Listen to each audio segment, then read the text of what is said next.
I'm J.R. Todd, and you're watching Everything Nitro.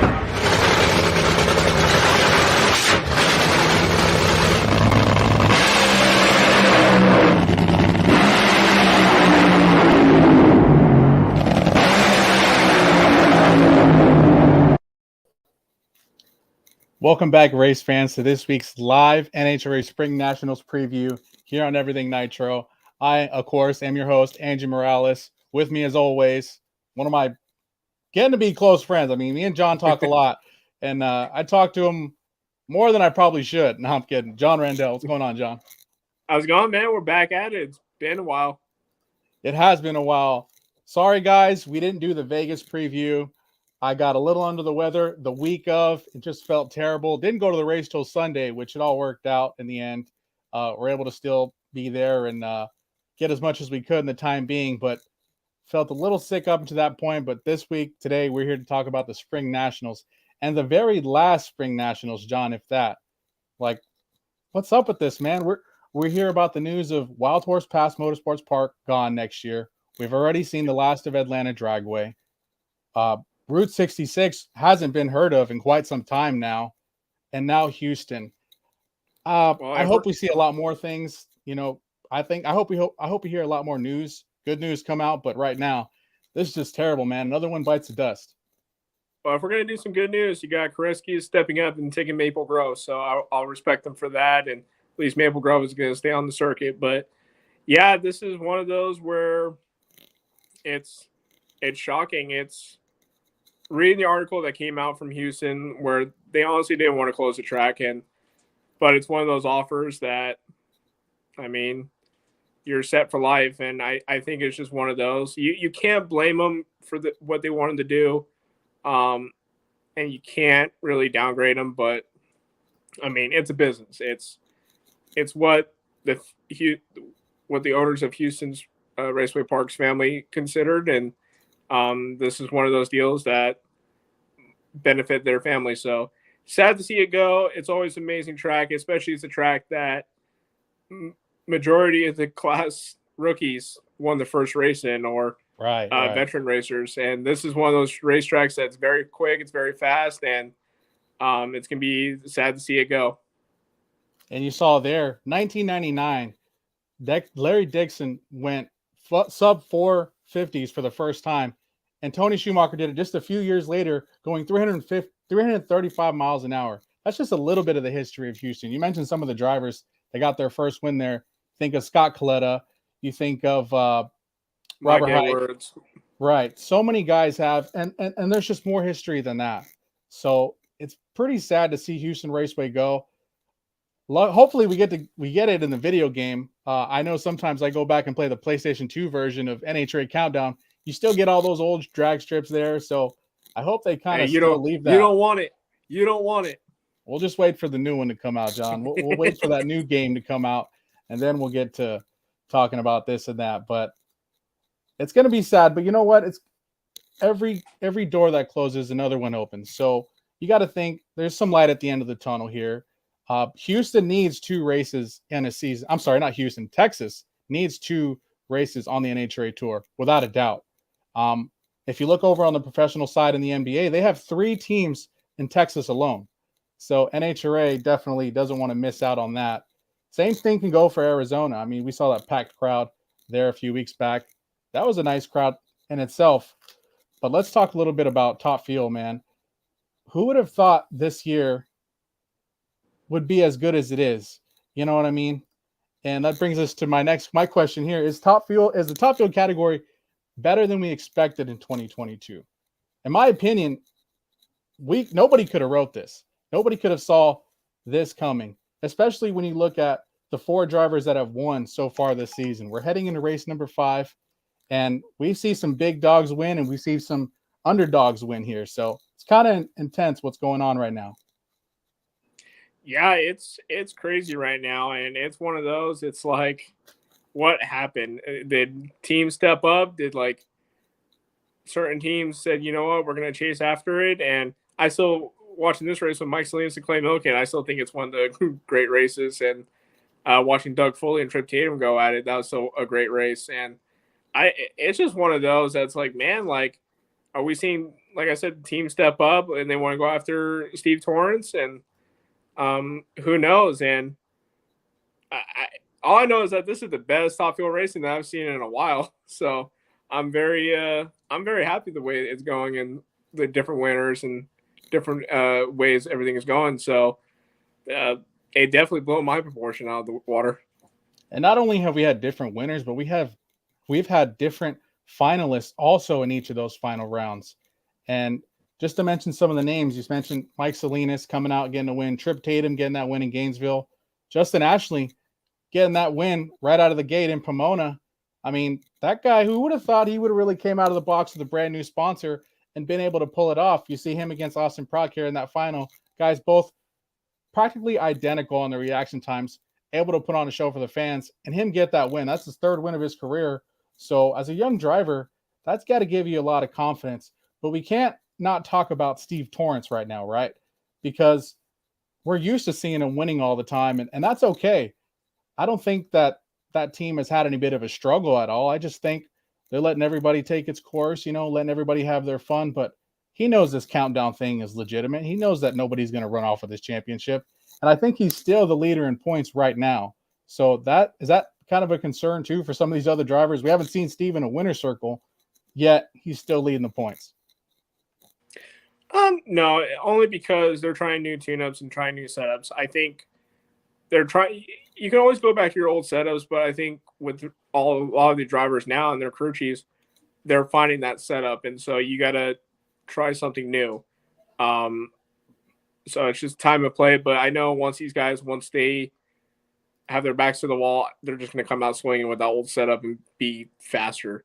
They prove it every year, and there's a reason why they're defending world champs, and they can knock off wins in final rounds like it's nothing. So I think this is nothing new to the Torrance Racing family.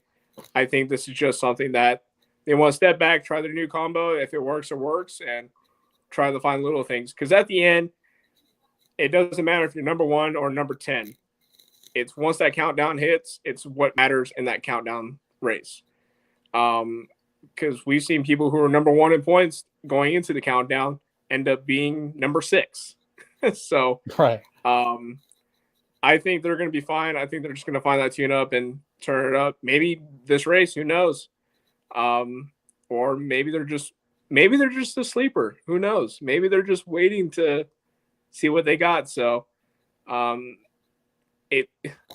Lagana and Richard Hagan always have some surprises for us anyway. So we'll just have to wait and see. And one thing we really haven't talked about yet that we really need to touch on is this new duo of Clay Millican and Jim Oberhofer. So everybody knows by now, and if you don't, Mike Klober was released or parted ways, or we really don't know too much detail other than Jim Oberhofer took over the tuning duties on that car. And it's for the rest of the season. It's not like they came out with a multi-year deal or anything. So we're really seeing the early stages of this. And that leaves a position open over there at Paul Lee Racing. Paul Lee hasn't had the best of luck recently. And we're finally going to be able to see him back on track this weekend. This brand new McLeod Clutches car with a couple of new tuners. First of all, Jason Bunker coming over from Capital Punishment, Tony Gerardo's funny car. That's a car as of recently that has been really quick and consistent. Given they're a younger team, they really don't come out as much as they would like to, but they're heavy on the nostalgia side. And then when you look at Dustin Hale, he's a guy that was under Ron Tobler for a few seasons. So he's got the experience as well, and he's looking to build a name. It's actually nice to see all what's going on, but it leaves me to wonder what really happened behind the scenes over there, with Klober and Clay. But so far, I like what we're seeing with Jim O and Clay. Trust me, when that news came out, I was shocked like everybody else. And because Clay and them had a great team. They came off that final round in Phoenix.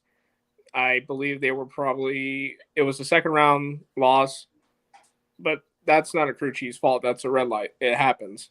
And from my understanding, something happened in Gainesville, and I don't know. And I know Kobler has that mindset of, being the aggressive guy. Where even though he might be a great guy, I mean, granted, I come from a disciplined nature. I come from an aggressive nature, so I'm used to it. So if I were to get in the car and race for Jim Dunn, I'm used to it because my dad harped on me the whole time. So I understand that, but I don't know. And no one I know watching the YouTube video of Clay when he talked about it, I know he was kind of heartbroken. So this must have been a Clover and a Stringer thing. This must have been one of those matchups like we're going to point fingers at each other. So who knows? I don't know the whole story behind it. That's business. But Jimmo, he's not new to Clay Milliken's team. He's been part of that team before when he did both Paul Lee and Clay's car. So I'm sure that Jim has the setups where he was using with Doug Coletta in the days, and even when he was working with Mike Kobler. So it's nothing new. He's been around the environment, and it's just going to be one of those. Vegas is getting used to each other, getting used to everything, and getting used to everybody's setup. Maybe Houston, they're more comfortable now, more relaxed. So maybe, who knows? Maybe you see 360s off the bat like it's nothing. So it's just going to take some time. It's really unfortunate to not see that Clover and Clay victory. They came so close so many times. They run it up a few times last year, run it up in Arizona this year together. That might have been the icing on the cake, right? I mean, that might have been it for, Doug Stringer. We don't know. And so we'll find that out more as time goes on. But luckily for that team, they had the 4 qualifying sessions back in Vegas. They'll have that to look forward to this weekend. Exactly. So like I said, they may kick it off right. Maybe they're more relaxed and more comfortable now. And who knows? Like I said, they're an underdog team. Clay's a great driver. Jimmo is a great crew chief. So I'm just looking forward to see how they do this weekend. And Kev for Fun 12 has a pretty interesting comment here. I remember this. Kristen Powell's top field car. The whole crew quit in Englishtown. I remember that. I believe that was like 2003, maybe 2002. I honestly, those years are pretty confusing to me. But I was about 5 or 6 years old, so I can't remember. So let's check out this top fuel entry list and funny car entry list. 18 top fuelers will be on the property, and only 15 funny cars for the final race at Houston Raceway Park. I was hoping we'd see a little bit more. I mean, it's kind of in the, it's in the middle of the country. I wish we'd see, just guys that we normally wouldn't. I mean, we know Alex is going through a lot right now, kind of getting his car recovered. But 15 entries for funny car for the final event, that's kind of a little discouraging to me. Although all those 15 funny cars that are coming to play actually have a shot on Sunday, so that'll be interesting. But let's look at the top fuel field, man. A lot of Texans on this list. Starting with Steve Torrance. You got, of course, Brittany coming off that win in Arizona. I'm sorry, in Vegas. Justin Ashley. Billy Torrance is here this weekend. That's another car. At any week, he could win. Got Antron, Sean Langdon, Doug Coletta, Clay Milliken, Alex Laughlin, another Texan, back in action this weekend. Josh Hart, Buddy Holt, Tony Schumacher, Austin Prock, Mitch King, Cameron Ferre, Leah Pruitt, Doug Foley, and Mike Salinas. I don't know if you catch the vibe here of top fuel, but it's getting awfully young, isn't it? These guys and gals in top fuel are pretty young in age, and I like where the sport's going in that sense. I think we lost John for a little bit, but that's all right. But let's talk about these young guys. Got Josh Hart, man, winning his very first ever national event win and in his debut at the Gator Nationals in 2021. That was amazing. Who would have pegged a guy to come right out of the gate and win the national event? Another young star, Austin Prock. This guy, you got to hand it to him. He sat out of the car.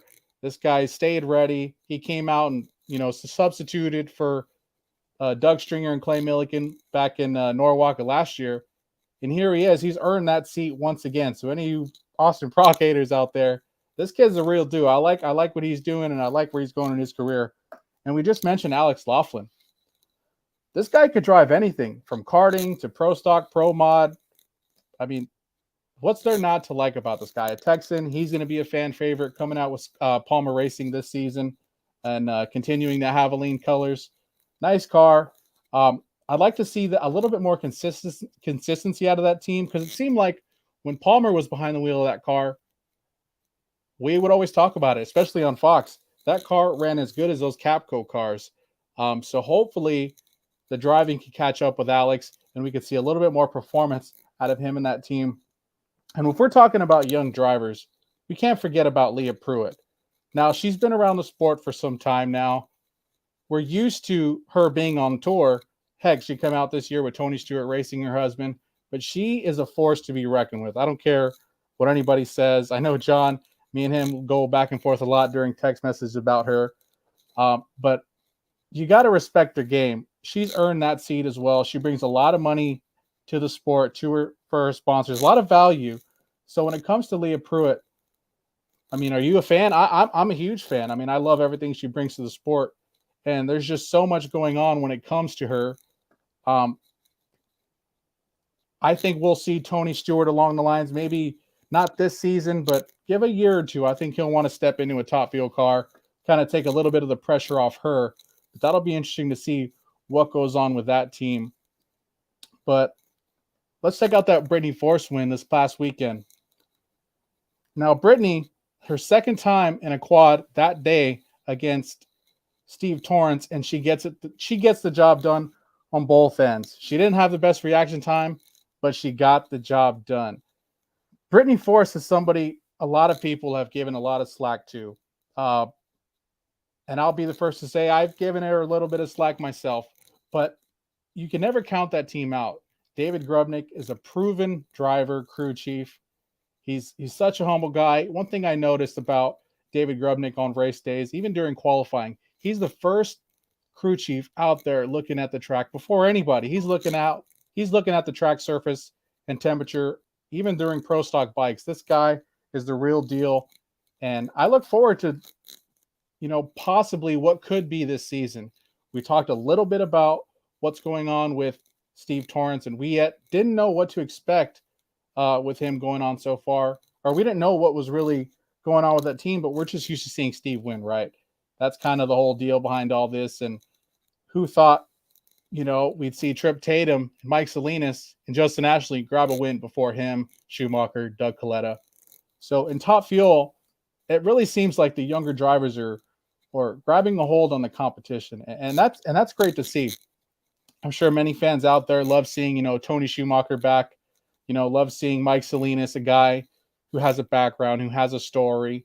I'm not taking anything away from those drivers, even Billy Torrance. I mean, to be that age, to be able to drive these 11,000 horsepower machines down the 1,000 foot as quick as they can, it's not an easy task. And we've seen some other guys kind of show a little bit of interest in that, but when it comes to actually getting in a car, we don't actually see them do it. Tony Stewart's probably the only guy we've seen make that leap. So we're going to have to see what's to come for that. But let's dive in to Funny Car now. So Funny Car is a lot tougher, in my opinion. There is a lot of guys right now that are kind of we were expecting more guys to be a factor in this, but so far the only drivers we have been able to see, in these winner circles and final round, Caps, Height, and Hagan. Those guys have been running away with the field. Given Cruz Pedregon. Cruz Pedregon's another driver who we see quite often in that top four. You could add Leah in there. You could add Alexis. She's had a couple semifinals appearances. But between those four guys, and they're the top four in the points as we speak, can we see this for the remainder of the season? So far, it doesn't seem anything like it was last year. Last year, we had, 4 different winners by this point, as we do in Funny Car or Top Fuel this year. So it's really interesting to see what's going to take place here on out. Here we are about a quarter way through the season, and this is the Ron Capps, Robert Height, and Matt Hagan show. These guys are really taking over, and who can say they expect it? I mean, these guys, yes, they're bringing in their own cars from last year, their same cars over from Don Schumacher Racing, and they're having the success that they need. This is a lot of credit to guys like Dickie Venables, to Guido Antonelli, John Medlin, even John Collins on the Cruz Pedregon side. That's pretty interesting when it comes down to it, like how those guys are able to stay so focused given all the, the new circumstances. We got John back. Can you hear me now, John? We good? Right. We're good. Sorry about that. My for some reason the internet cut out and and my phone service wasn't doing too properly. So my parents were listening in the living room, so I was kind of hearing what top fuel was going on. But to go on your case for the funny car, it's going to be tough. Like funny car right now is a tough class, and with Guido and John Medlin, I've always been a big fan of John Medlin, even when his son Eric drove over him. My bad. John Medlin is a great crew chief. Guido is a great crew chief. Like when he tuned Ashley Force's car, that was even a winning car. That was going to be a championship car back in the day. They have that set up down, and I love the fact they all stuck together. Same thing with Robert Hite and Jimmy Prock. They're a very good, great team. Same thing with Matt Hagan and Dickie Venables. Like, it's great to know that all these teams are keeping the same crew, the same championship caliber teams, and they're kicking ass. Like they are, yeah. It's hard to stop them, and it's great to see like Cruz Petricon have John Collins, and knowing that he was in that championship hunt last year and had a chance of winning. And so I think there's a reason why Cruz kept John Collins around. So, but they're doing good. It's just trying to find that consistency within teams, and you keep a great team together, and you're going to have great results. And I can vouch for like Gary Selzy's 2005 run. They kept that same team for 8 years. It was a dominating team. Not so much towards the end, but that was always a great team, and that was a hard team to beat back in the day. And I think kind of seeing what Cruz did kind of made Paul Lee want to step up their program, because Paul Lee has the funding. He's a businessman. He has good parts on that car. It's practically, a year ago, it was a mimic of Ron Capps' Ron Tobler funny car. So he worked with Ron, and so did Jim, and they really had a great setup on that car for a few races. But going into 2021, I noticed it from the get-go. They had issue after issue, backfiring. I believe they blew up in Gainesville 3 out of the 4 runs they made, and that sticks out. And these parts are expensive. Bodies are expensive.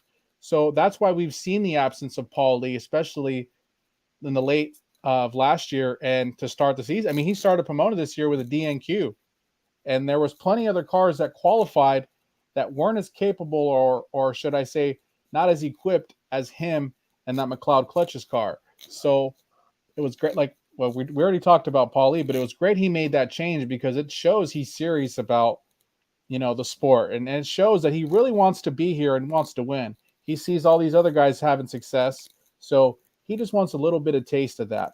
And one thing that's pretty intriguing to me, and, there's a bunch of people and bunch of drivers in funny car that are really kind of overshadowed right now by these 3 guys here, Capps, Hagan, and Hite. But my next question is, which Toyota driver strikes first? Now, J.R. Todd and Alexis Ajoria, we love the car. I think that car gets more attention than anybody out there. But I don't think they're and this is not something they probably wouldn't say. They would say themselves, but the consistency of those teams really aren't what I think they were hoping it would be, especially to start the season. They made plenty of testing laps out in Arizona, but we haven't seen it really on race day. They've matched up against each other already in the early rounds like they did in Arizona. But I want to know which of these drivers is going to strike first, because although there's already, Jerry Tolliver was the first driver to win for Toyota back in, I think it was 2003.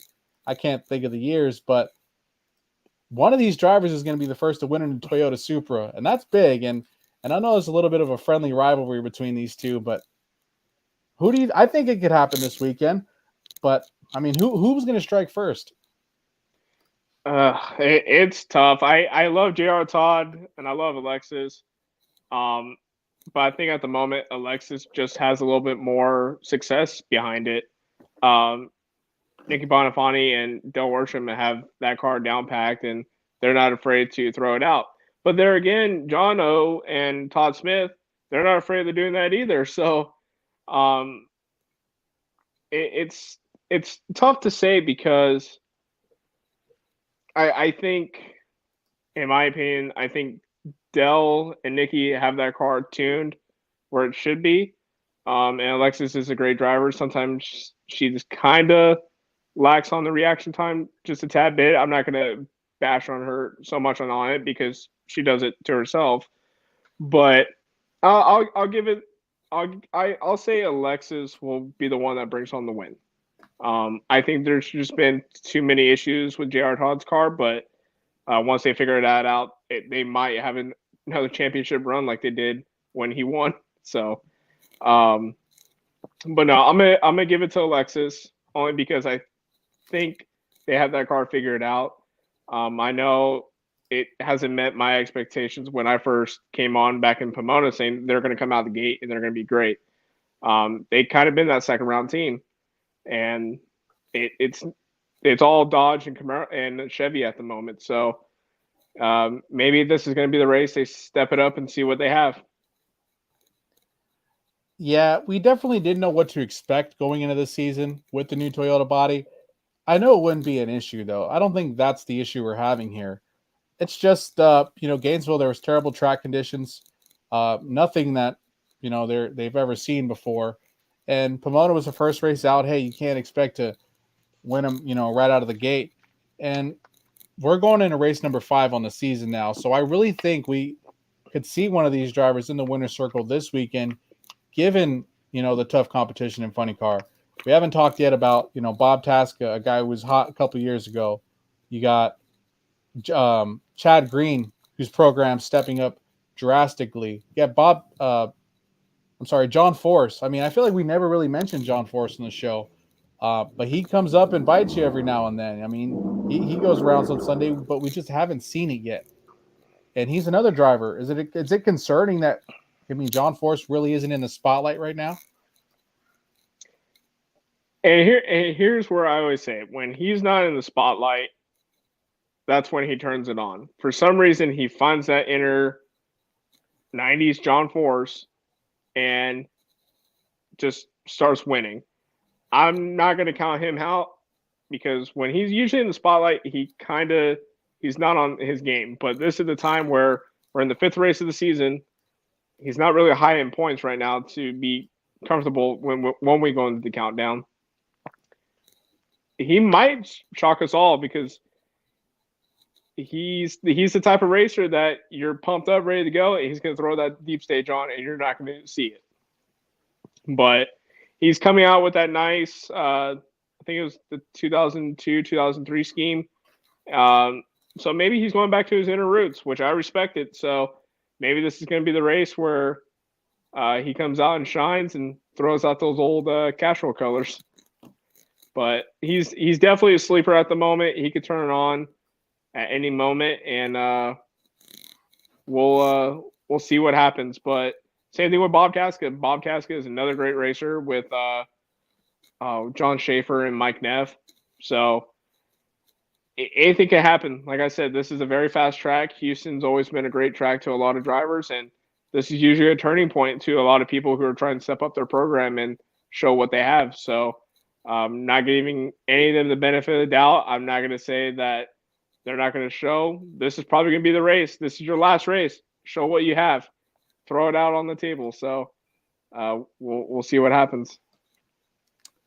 And to talk a little bit about the funny car category, I mean, as we were mentioning, or I was mentioning when the Wi-Fi cut off, is how young Top Fuel is getting, the category.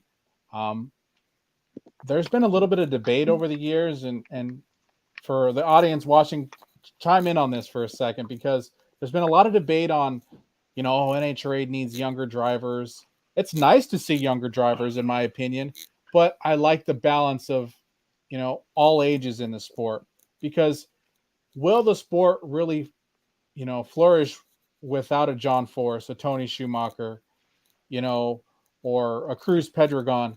Sure it will, but it's just not as interesting, in my opinion. I think we need those guys out in the sport as long as humanly possible, just so, how many times in other sports can a guy say, man, I grew up watching, Michael Jordan play, and here I am, in the 2022 NBA season, and I'm playing against Michael Jordan now. No, like there's a certain age where in sports and athletics that guys retire. We have the luxury over here on the NHRA side to where guys don't retire until they're ready or until the funding runs out.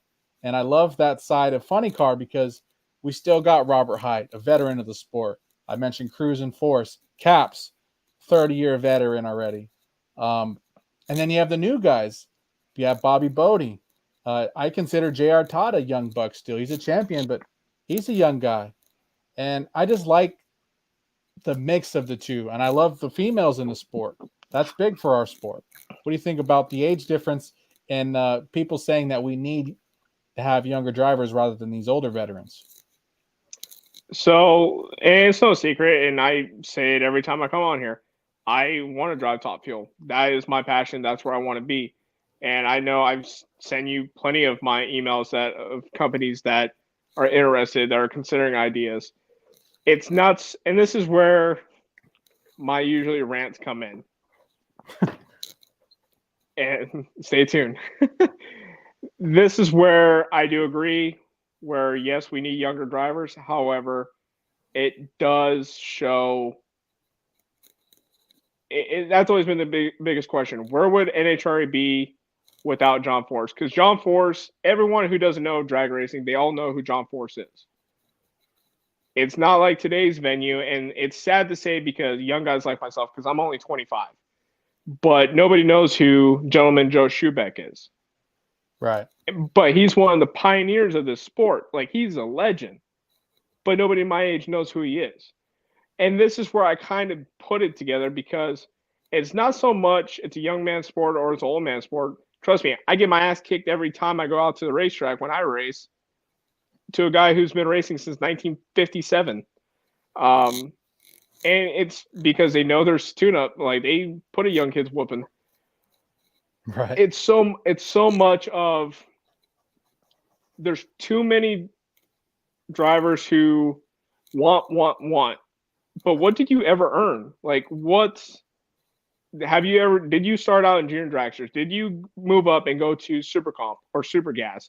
Did you move up to a front engine dragster? Did you move up to a top alcohol? We don't have that no more. The last person who I can really truly say has done that is Sean Langdon. And Sean Langdon is a true racer in my opinion because he's moved up every level. Now, I'm not going to give any bash to Robert Height, but Robert Height's first time in a race car was a funny car. And when I look at how about Bobby Bodie? Bobby Bodie Jr. went from a junior dragster to the Nitro funny cars. So that was a pretty big jump as well. And some guys can do it. Some people can, but also too, you got to look at where they come from. Who your Josh Hart also, yeah. Josh Hart came from the alcohol rankings, and he stepped up. He worked his way up. I just don't agree with drivers who, for example, there's an 18-year-old or 19-year-old now who never raced a junior dragster, who's never raced in general. And as a driver, what scares me is an inexperienced driver who can say, oh, I can drive a 300 miles per hour dragster or a funny car, but yet you're putting my life at stake because I got nearly 20 years behind the car compared to somebody who's probably only going to have 45 seconds before their first race. It's one of those where I know we're completely off topic, but that's just me. But it's one of those where back in the day, you had to earn your stripes to be in Top Fuel and funny car, even in Pro Stock too, because everybody was trying different things. It's so much where nobody looks at the inventions of what Gentleman Joe Schubeck did, or Pete Robinson, or Connie Swingle, Don Garlitz. Nobody appreciates that. Everybody just goes off of what their family's name was or their family's business. And it sucks because racers like myself who build the car, tune the car, work on the engines, transmissions, design the car, basically everything that's in that car, I've done. but I'm not getting exposed by it because I don't have mommy or daddy's money. I don't have that famous last name. My father has been in the sport for the last 57 years and probably one of the pioneers of the sport because he raced at Orange County, Lions, and Irwindale all on a weekend. What did Dell drive before a Nitro funny car? A bicycle. I mean, that was BMX racing. He did drive a top fuel car. He was licensed. He ran it in '91. But before that, absolutely no experience, right? But he also did an alcohol funny car too. I seen a post that he was an alcohol funny car. I'll let you have this for Drag Racing Central. Justin Ashley. I believe you can have that one. No. I believe he has he has the alcohol experience, but before that, I really don't know. Same for Krista Baldwin. We know she has the alcohol experience. You would probably know better than me, but I really don't know her backstory of her earlier years. I'll jump on this. I respect Krista Baldwin because when she first started, she did Nostalgia Eliminator 1, which is a front engine dragster class in the Nostalgia rankings. Then she went up to the alcohol ranks. And then she got her ride in top fuel. She did everything right. She went up the rankings. When I look at people like Larry Dixon did the same thing. Larry Dixon drove an alcohol dragster before he got in the top fuel. Or was it a funny car? No, it was a dragster. Yeah, it was an alcohol dragster. Yeah. Same thing with Eric Mellon. Eric Mellon got into an alcohol funny car. People got their squirts and licks. Justin Ashley got his Super Comp license. Didn't do anything with it. They got an A fuel license. He did some event. He did his year, and I'll give him that respect. He did his year in alcohol dragsters, and then went to top fuel. But it's so much of, I in my opinion, and that's what I stick by. It's just so much of if you've been around the sport for so long, but you never raced, but you know about the car, you set up the car, and you tune the car, then you have that experience because you know what that car is going to do. Even though the driving aspects is different from the tuning, you've been around it compared to some drivers who've never been around any dragsters or funny cars, thinking they can get in the car and think they're all natural.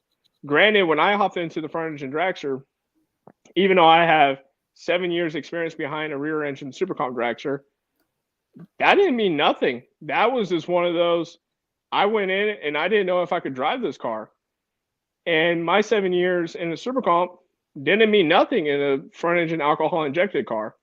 And this is a different animal than what I'm typically doing. But that 7 years of experience helped me because I knew what the speeds would be like and I knew what the handling would be like. And so even though the difference is I'm sitting on a rear axle compared to sitting in a nice cockpit, it's that experience that steps up. And I think that's where I love the older drivers because they have that experience and they can help with that. But also too, when they want to retire, who are they looking up to if they want to stay around in racing? Where like Don Perdome saw Larry Dixon, where I'm trying to remember. But here's the thing. A lot of guys really aren't retiring. Look at Doug Coletta. You think Doug Coletta is going to go anywhere? Steve won't go anywhere for a long time. I mean. But it's one of those when I think Cruz Pedregon said it best one time. He goes, there's room out here for everybody. And he goes, just come on out. And it's easier said than done, right? Like it's not like there's guys giving out rides. But one of the things we talk about a lot of the time, you and I off camera, or the next generation drivers, say, the Krista Baldwins, the Justin Ashleys, they're getting, and you've mentioned this too, they get a little bit more recognition because of the name. If it was, Justin Jones, it might be a different story. Although Justin Ashley is successful in his own business and he, has that deal going with Dustin Davis, but nothing is on its own. You always need a little bit of help out there, especially when you're a younger driver. And I think that's what John's talking about. You need more than just a name to be able to drive a race car. But, some of the guys that have done it, like we mentioned, Del Worsham, his father, drove, and we saw him as a tuner and stuff like that. Not drove, but he was involved in racing, and that just made him want to do it. So, well, and this is where I kind of go to as well, where okay, like drivers who are their team owners, for example, we'll just say like Cruz Petragon, where maybe we'll just say maybe he's done, maybe he doesn't want to drive no more, but maybe he wants to be an owner, maybe he just wants to put a young buck in the seat. Are you going to choose a guy like James Day, who has all the experience in the world behind a front engine dragster, nitro funny car, even a nostalgia funny car, and in my opinion, is a great driver? I'm going to pick Caleb Cox. I'm just kidding. or that too, or somebody who's been around the car. But it's one of those. There's so many drivers out there that you can look at. But are we going to be one of those, or is somebody going to be one of those team owners where I'm going to pick the experience, I'll help out with the sponsors, basically what Tony Stewart did with Matt Hagan. Don't worry about the sponsors, just get in the car and drive, which I respect. Right. And I wish people would do that. But I want to see owners step up and do that. We have up and coming drivers, but the problem is we're turning our back away from drivers who have all the experience in the world to take somebody who can bring in $5 million to have that seat. We're buying rides instead of earning rides. And that's just where I come from. Sorry, everybody. We got a little off topic, but that's a good, young versus old, middle age, men versus female. That's what the sport's all about. And, you got to give it to these guys and gals, however they get there, whether they're, it's not an easy task. One of my favorite quotes that I don't know if anybody else has said it, but every journey is never the same, and especially when it comes to these guys that are, racing professional. There's only 18 legitimate people that are making a living off in each category. And if that, a lot of drivers today pay to race, which wasn't the case 20 years ago.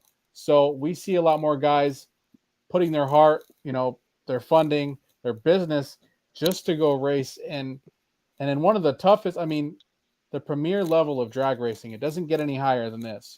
So for the young drivers that are out there doing it, you got to love it. You got to give it respect.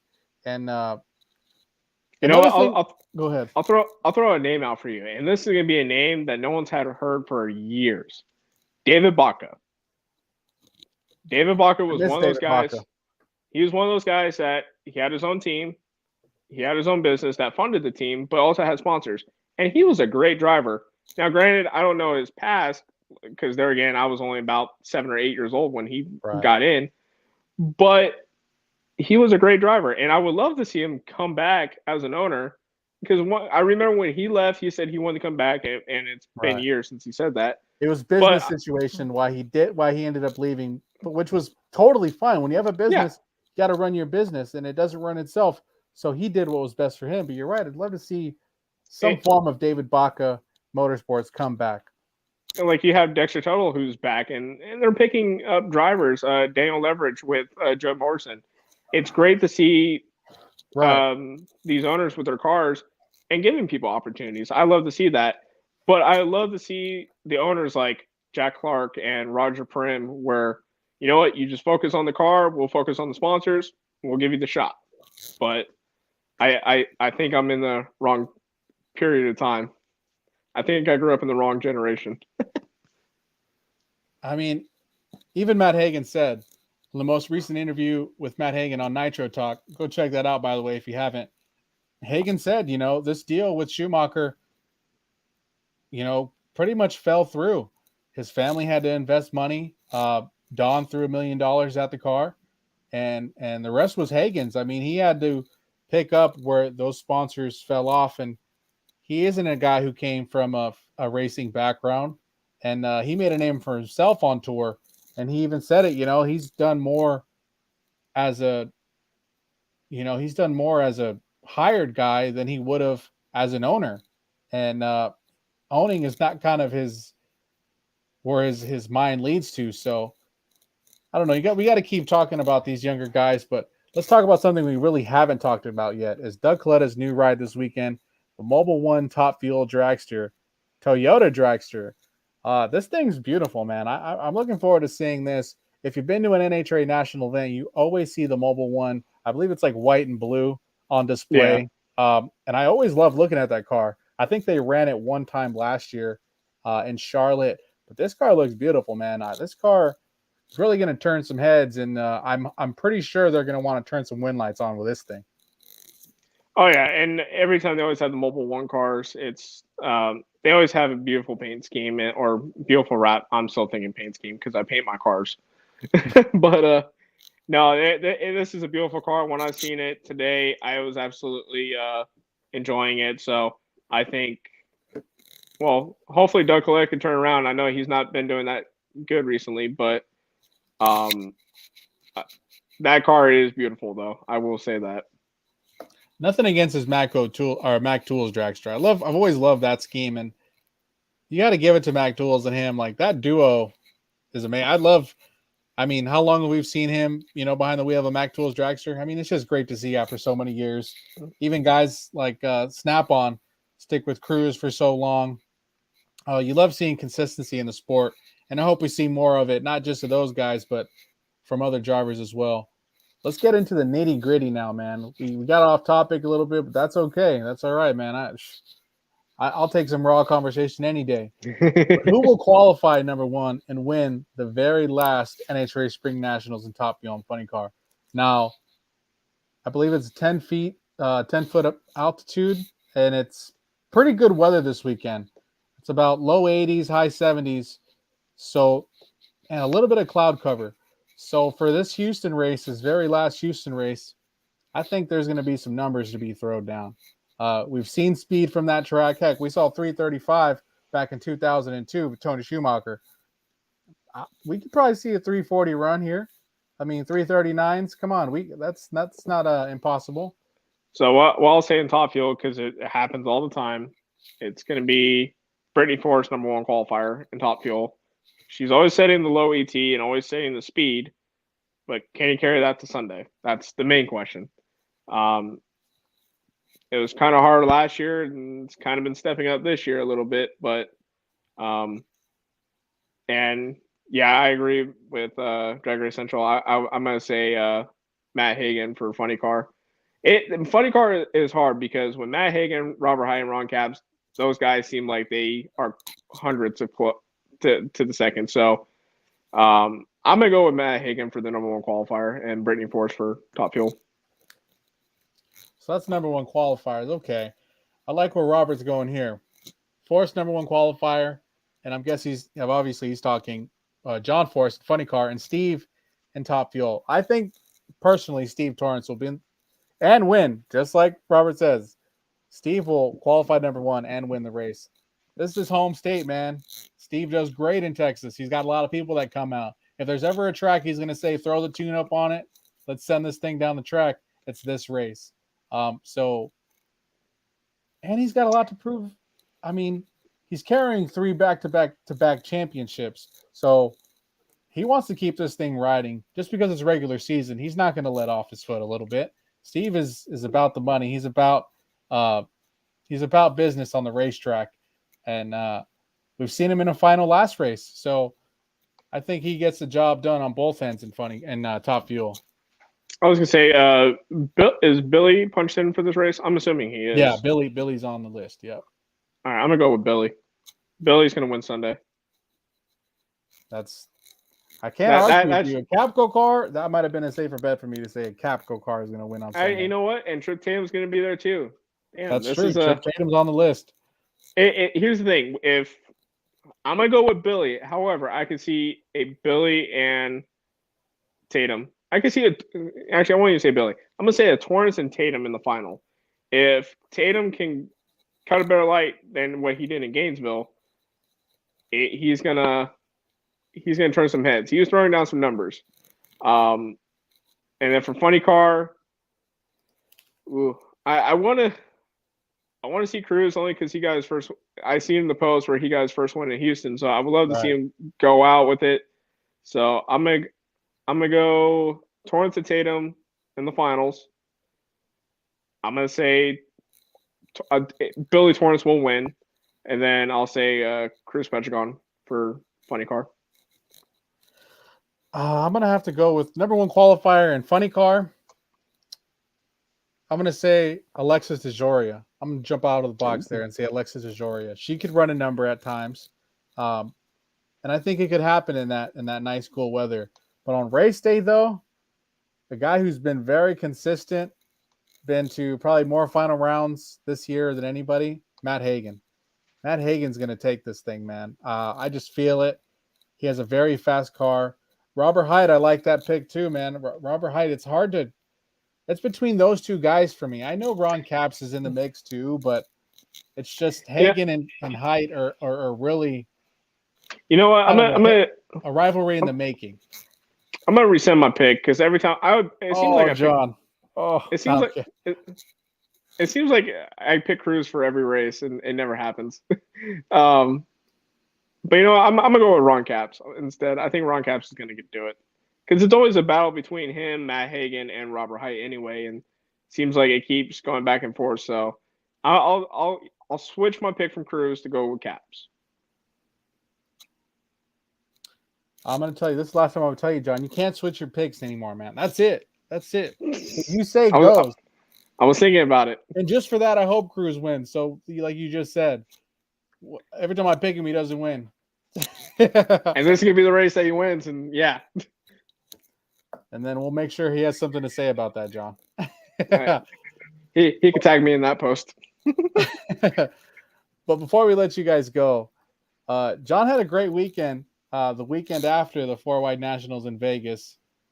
You talked a little bit about it, John, but let us know how this re-entry junior field dragster is going, man. I mean, that thing looks beautiful, one, and it really does look like it performs great. I've yet to get out to an event and take some shots, but when I do, boy, that's going to be fun to see. So it's coming along. Vegas was one of those. We tried on new tires at March meet. We had Hoosier tires, and they were so old and the track conditions weren't great, so we had no traction. So we just spun the tires every pass we did. It sucks because March meet was just basically a learning curve, and Vegas was just to learn what the car wants to do. And going from a 33-inch tall tire to a 31 made a huge difference. And I'm actually talking to a few people at the moment trying to see what issues that we have. At the moment, it's just a 740 car. We're trying to hop it up, make it faster, but it just takes times and takes a lot of testing. Like I said, I only have 8 passes in this car now, so I'm, as a driver and a tuner, I'm still learning this car and learning what she wants to do. And what I love about this car, the reentry name comes from a fuel alter that my dad was a part of back in the 70s, along with a gentleman named Terry Roach, who's mentioned on the car. Originally, it was owned by a guy named Spencer Sharp, who's still around. He's still part of the team, and it's great to know that two OGs of the original reentry car are still with me today. And we're still learning about the car. This year's just a learning curve, and our next race is going to be in Sacramento in September for the Governor's Cup. That race I'm excited for. We got some changes we want to do, and so who knows? Maybe it's gonna be faster. It's Cali weather, and Sacramento and in that area, I know it's low altitude and it should be faster. We're hoping for it. So we got some changes coming up.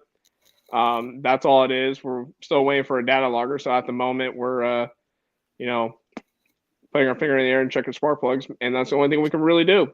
And so we're just rolling the dice in reality, and it seems like it's working, but it's a new class for us. It's a new car for us from what we're used to, and we're trying to understand it a little bit better as we go. But once we have the data logger, and we'll actually see what she's doing. But no, I'm having fun driving it. I'll be sticking with that car for the rest of the year, just to do some updates on the Supercomp car. But no, I love driving this thing. Sitting on top of the rear axle and smoky burnouts, and plus 2 shifting it manually is the most badass thing you can do. And especially what I put on achievement was this last race we did at the Las Vegas Divisional.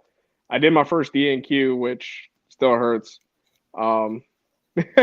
Unfortunately, what happened was my battery pack went dead, and that's what starts the car. And unfortunately, it happens. And then the next go around, we broken the tires, and then the second qualifying pass on a sportsman tree, which I call a 5/10 tree. I haven't touched that tree in 3 years, and went out, cut a 001 light. So, let's check that out real quick, John. I don't think you guys will be able to hear us, but let's check that 001 reaction time.